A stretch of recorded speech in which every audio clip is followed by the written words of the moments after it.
या दोन्ही पाटलांना आपल्याला संसदेमध्ये पाठवायचं आहे। मगाशी जयंतरावांनी सांगितलं,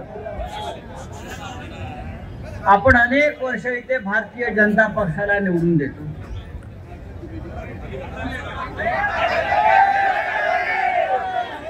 भारतीय जनता पक्षात चोर आणि लफंग्यांचा पक्ष आहे आणि नरेंद्र मोदी हे त्या चोरांचे सरदार आहेत।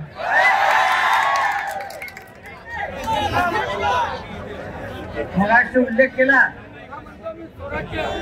भाड खाऊ जनता पक्ष, भाजपा म्हणजे भाड खाऊ जनता। जळगाव आणि रावेर मधल्या अशा भाड खाऊंना गाडण्याची हिंमत इकडल्या जनतेमध्ये आहे।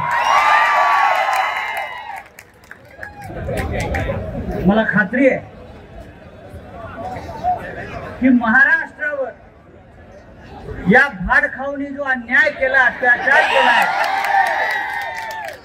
त्याचा बदला घेण्याची ही वेळ आता आपल्यावरती आली आहे। या तप्त उन्हामध्ये आपण जमलेला आहात, सूर्य आग ओकतोय, घामाघूम झालेला आहात आणि ज्यांनी 250 खोके घेऊन घरात बसलेले आहेत ते आज आपल्या सभेकडे पाहतायत काय होता इकडं। महाराष्ट्रातली सगळ्यात मोठी गद्दारी या जिल्ह्यामध्ये झाली।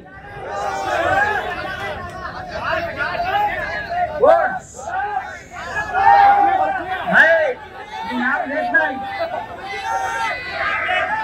या पानटपरीवाल्याला